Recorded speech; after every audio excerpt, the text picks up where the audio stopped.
दोस्तों, अगर आप वीडियो का फोटो देखकर वीडियो देखने आए हैं तो हाँ, बिल्कुल हम आपको दिखाएंगे कि आखिर कंडोम को कैसे बनाया जाता है। साथ ही आपको आज वीडियो में ऐसी ऐसी चीजें बनते हुए दिखाएंगे जो शायद आपने पहले कभी बनते हुए नहीं देखी होंगी। ये वीडियो बहुत नॉलेजेबल होने वाली है, इसलिए आप इस वीडियो को लास्ट तक जरूर देखिए। लेकिन एक छोटा सा लाइक हमारे मोटिवेशन के लिए जरूर बनता है। आइए शुरू करते हैं। उससे पहले बात करते हैं नेल पॉलिश की। इन्हें बनाने से पहले इनका कलर डिसाइड किया जाता है और छोटे से अमाउंट में उसे टेस्ट किया जाता है। सस्पेंशन बेस की मदद से इस नेल पॉलिश को एक कॉन्सेंट कलर में मिलाया जाता है और फिर उसमें पॉलीमर मिलाया जाता है ताकि नेल पॉलिश नाखूनों पर चिपकी रहे। ये कंपनियां हर रोज 5 टन नेल पॉलिश का उत्पादन करती हैं। इसके बाद बड़े बड़े कैंस को फिलिंग मशीन से अटैच किया जाता है। वहीं दूसरी तरफ कांच की बोतल्स को भरने के लिए तैयार किया जाता है। कांच की बोतल बनाने के लिए जिस गिलास का इस्तेमाल किया जाता है वो यहाँ से नहीं, वो इटली से मंगवाई जाती है। अब इन बोतल्स को कन्वेयर बेल्ट पर एक लाइन में अलाइन किया जाता है। इसके बाद इन बोतल्स में मेटल से बनी गोलियां डाली जाती हैं जो नेल पॉलिश को मिक्स रखने में मदद करती हैं। अब इन नोजल से इन बोतल्स में नेल पॉलिश भरी जाती है और उसके बाद इसके ब्रेसेस को तैयार किया जाता है। उन पर कैप्स लगाई जाती है ताकि ये बाहर ना गिरें। कॉस्मेटिक इंडस्ट्रीज दुनिया की सबसे बड़ी इंडस्ट्रीज में से एक है। इसके बाद इन नेल पेंट्स को पूरी दुनिया में बेचने के लिए भेज दिया जाता है। अब बात करते हैं कंडोम की। इस चीज का चाहे आप कितना भी मजाक उड़ा लो, लेकिन ये वही चीज है जो हमें कई बीमारियों से बचाती है और यही नहीं, हमारे देश की जनसंख्या को कंट्रोल करने में सहायता करती है। हमें पता है कि आप ये जानने के लिए काफी उत्सुक होंगे कि कंडोम आखिर कैसे बनाया जाता है, इसलिए इस वीडियो को जरूर ध्यान से देखें। इसे आकार देने के लिए कांच के सांचों का इस्तेमाल किया जाता है। किसी भी प्रकार की कोई भी चीज इस पर चिपकी ना रहे, इसलिए इसे अच्छे से धोया जाता है। यदि ऐसा ना किया जाए तो उससे रबर में छेद हो सकता है। अब इन्हें लिक्विड लेटेक्स में डुबोया जाता है। जब ये डूब रहे होते हैं तब एक कांच का सांचा घूम रहा होता है ताकि ये लेटेक्स सारे भाग में अच्छे से लग जाए। अब इसे सुखाया जाता है। सूखने के बाद इन्हें फिर से उसी लेटेक्स में डुबोया जाता है। इसकी थिकनेस यानी मोटापन अलग अलग ब्रांड्स के अनुसार बदलता रहता है। अब एक रोलर इसके किनारे से इसे थोड़ा सा रोल कर देता है ताकि इसे पकड़ने में आसानी हो। अब इसे ड्रायर से निकाला जाता है जो कि इन्हें सुखा देता है और इलास्टिक जैसा बना देता है। अब वाटर जेट की मदद से इन्हें निकाला जाता है। ये कंपनी 1 घंटे में 80,000 कंडोम के पीस बनाती है। अब इन्हें वॉशिंग मशीन में डालकर 60 मिनट तक धोया जाता है और उसके बाद इन्हें टेस्ट किया जाता है। टेस्टिंग में इनमें हवा भरी जाती है। ये फूटने से पहले 80 लीटर हवा को अपने अंदर भर सकते हैं। इसके बाद इनकी लीकेज को चेक किया जाता है। उसके लिए इनमें पानी भरा जाता है। इस तरह हर एक पीस को चेक किया जाता है। ये मशीन छोटे से छोटे होल को भी डिटेक्ट कर लेती है। जो पीस इस टेस्ट को पास कर लेते हैं उन्हें पैकिंग के लिए आगे भेजा जाता है, जहां इन पर सिलिकॉन ऑयल लगाया जाता है और फिर रोल करके कन्वेयर बेल्ट पर डाला जाता है और उसके बाद इसे खास तरह के पेपर में पैक किया जाता है। इस समय इन्फेक्शन को टालने के लिए इनमें बिल्कुल भी हाथ नहीं लगाया जाता। इसके बाद इन्हें अलग अलग ब्रांड्स के बॉक्सेज में भर दिया जाता है। अब बात करते हैं धागा या ऊन की। दोस्तों, इसे बनाने के लिए किसान भेड़ को पालते हैं और गर्मियां आने तक उन्हें खिलाते हैं। फिर बाल आने के बाद इन्हें फैक्ट्री में ले जाया जाता है जहां मशीन के जरिए इनके सारे बाल निकाल दिए जाते हैं। बाल निकालने के बाद इनके अंदर के कचरे को निकाला जाता है और इन्हें पैक कर दूसरी फैक्ट्री में भेजा जाता है जहां पर इन्हें सबसे पहले रंग में डुबोया जाता है। इसके बाद इन्हें ऐसी मशीन में डाला जाता है जो इन्हें एक दूसरे से अलग कर देती है। अलग अलग होने के बाद इन्हें ऐसी मशीन में डाला जाता है जो इन्हें लंबे धागे का आकार देना शुरू कर देती है। अब रोलर की मदद से इनके अलग अलग लेयर्स बनाए जाते हैं। इसके बाद इन्हें फिर से दूसरे रोलर के बीच में डाला जाता है जो इन्हें पतले धागे में तब्दील कर देता है। अब इन धागों के बड़े बड़े रोल्स बनाए जाते हैं और फिर इन्हें दूसरी फैक्ट्री में भेजा जाता है जहां इन धागों से अलग अलग तरह के कपड़े बनाए जाते हैं। इस प्रक्रिया को पूरा होने में 10 से 12 दिन का समय लग जाता है। अब बात करते हैं क्रेयॉन कलर्स का। बचपन में हमने इनसे बहुत सारी पेंटिंग्स जरूर बनाई होंगी और शायद कुछ लोग आज भी बनाते होंगे। तो चलिए जानते हैं इन रंगों को आखिर कैसे बनाया जाता है। इन कलर्स को बनाने के लिए अलग अलग बैग्स का इस्तेमाल किया जाता है। अब इस बैग्स को 62 डिग्री सेल्सियस पर गर्म करके पिघलाया जाता है और उसके बाद उसमें एक पाउडर डाला जाता है जो इन वैक्स को एक साथ पकड़कर रखने में मदद करता है। बाद में उसमें बहुत सारे केमिकल्स डाले जाते हैं। फिर इनमें कलर्स डाले जाते हैं। जैसे कि हमें ऑरेंज कलर चाहिए तो उसमें लाल और पीला रंग डाला जाता है। और फिर और लिक्विड बैग्स डालकर मिक्सर को 45 मिनट तक मिक्स किया जाता है। अब दूसरी मशीन इन्हें एक एक करके लेबल लगाती है।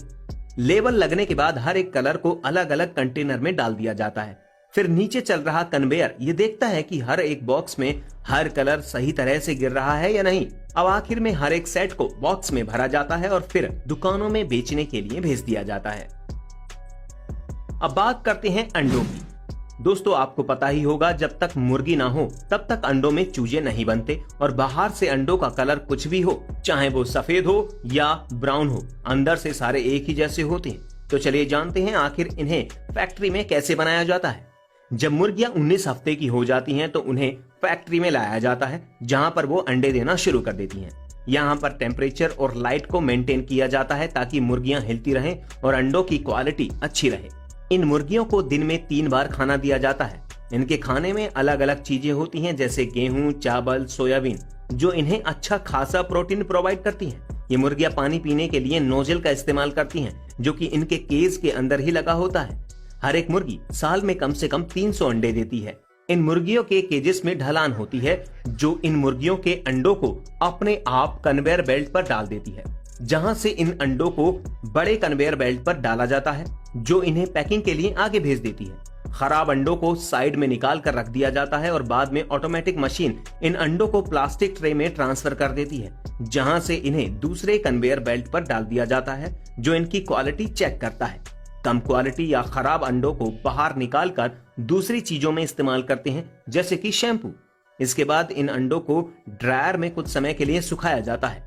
फिर इन्हें ब्राइट लाइट के ऊपर से गुजारा जाता है, जहां पर काम कर रहे लोग टूटे हुए या खराब अंडों को साइड में निकाल कर रख देते हैं। अब दूसरी मशीन मेटल बॉल से टैप करती है, जो कि इन अंडों की सेल्फ की शक्ति को मेजर करती है। इसके बाद इनका सीरियल नंबर प्रिंट किया जाता है, जो इनकी एक्सपायरी डेट बताता है, और अब इन्हें ट्रे में भरकर बेचने के लिए भेज दिया जाता है। अब बात करते हैं एप्पल जूस की। अब आप देखेंगे कि जिसे आप दुकान से खरीद कर पीते हो, उसे कैसे तैयार किया जाता है। सबसे पहले यहाँ एप्पल को ब्रश से लैस इस मशीन के अंदर डाल दिया जाता है और यहाँ पर सेब के ऊपर जो भी गंदगी होती है उसको अच्छी तरह से साफ कर लिया जाता है, जिसके बाद इसे पानी से भरे कंटेनर में डाल दिया जाता है और यहाँ कुछ इस प्रकार से इन्हें कन्वेयर बेल्ट पर आगे की ओर भेजा जाता है, जहाँ इनका मिक्सर बन जाता है। इनका मिक्सर इसलिए बनाते हैं क्योंकि जूस निकालने में इससे आसानी हो जाती है और जूस की बूंदों को नीचे गिरता देखकर शायद आपके मुंह में भी पानी आ गया होगा। Coca Cola. अब हम बताएंगे कि कोका कोला को फैक्ट्री में कैसे बनाया जाता है। इसकी प्रोसेसिंग इस तरह से स्टार्ट होती है। सबसे पहले कोका कोला के मिक्सचर को तैयार करने के बाद कोका कोला के तमाम बोतल्स को एक कन्वेयर बेल्ट पर लगाया जाता है, जहां से ये बारी बारी करके आगे जाने लगती हैं और उसके बाद इन्हें साफ पानी से धोया जाता है। धोने के बाद पहले से ही रेडीमेड ड्रिंक को इसमें भर दिया जाता है और जब बोतल्स में कोक भरी जाती है तो इसके ऊपर ढक्कन को कुछ इस तरह से लगाते हैं। जब ढक्कन लगा दिया जाता है तो बात आती है इनके ऊपर कोका कोला लेबलिंग की, जिसे इस तरह से लगाया जाता है और जब लेबल लगा दिया जाता है तो बोतल्स को कुछ इस तरीके से एक साथ पैक कर देते हैं और मार्केट में बेचने के लिए भेज देते हैं। अब बात करते हैं पॉपकॉर्न की। दोस्तों, जब भी आप सिनेमा घर में मूवी देखने जाते होंगे तो ये पॉपकॉर्न आप जरूर खाते होंगे, वरना इनके बिना मानो मूवी अधूरी सी लगती है। लेकिन क्या आपको पता है कि इन पॉपकॉर्न को कैसे तैयार किया जाता है? अगर आपको नहीं पता तो चलिए कोई बात नहीं, हम आपको दिखा देते हैं कि पॉपकॉर्न कैसे बनते हैं। सबसे पहले मक्के के दाने, तेल और नमक को लिया जाता है और इन सभी को एक कंटेनर में मिलाया जाता है। फिर इस कंटेनर के टेम्परेचर को बढ़ा दिया जाता है और 4 से 5 मिनट रखने के बाद इसके ढक्कन को उठा दिया जाता है और इसमें बने पॉपकॉर्न को खाली प्लेट में डाल दिया जाता है और उसके बाद उसके ऊपर मसाला छिड़क दिया जाता है, जिससे इसका टेस्ट और भी स्वादिष्ट हो जाता है। क्या आपको इसका टेस्ट याद आया? अब बात करते हैं कोकोनट ऑयल की। जैसा कि आप सभी जानते हैं कि नारियल का तेल सदियों से चला आ रहा है। महिला हो या पुरुष, सभी लोग आज इस तेल का इस्तेमाल करते हैं। लेकिन क्या आप जानते हैं कि आखिर नारियल के तेल को कैसे तैयार किया जाता है? नहीं जानते तो हम आपको बता देते हैं। नारियल के तेल को तैयार करने के लिए पहले नारियल को इकट्ठा ही किया जाएगा। यहाँ पर नारियल के पेड़ होते हैं जो कि कंपनियां खुद लगवाती हैं और अगर आपने कभी नारियल खाया है तो देखा होगा कि नारियल के ऊपर एक लकड़ी की परत होती है, जिसे इस प्रकार से नारियल के ऊपर से उतार लिया जाता है और नारियल को फोड़कर आगे की ओर कन्वेयर बेल्ट पर डाल दिया जाता है, जहां पर इन नारियल को पानी के स्प्रे से धोते हैं। इसके बाद इनको पीसा जाता है। जब नारियल पूरी तरह से बारीक हो जाए तो इसे एक मशीन में डाल दिया जाता है, जहां पर नारियल का तेल निकाला जाता है। और जब इस तेल की पूरी तरह से रासायनिक जांच कर ली जाती है तो इनको पैक करके मार्केट में आपके पास बेचने के लिए भेज दिया जाता है। दोस्तों, आज की वीडियो में बस इतना ही। वीडियो पसंद आई हो और जानकारी अच्छी लगी हो तो हमें कमेंट बॉक्स में जरूर बताएं।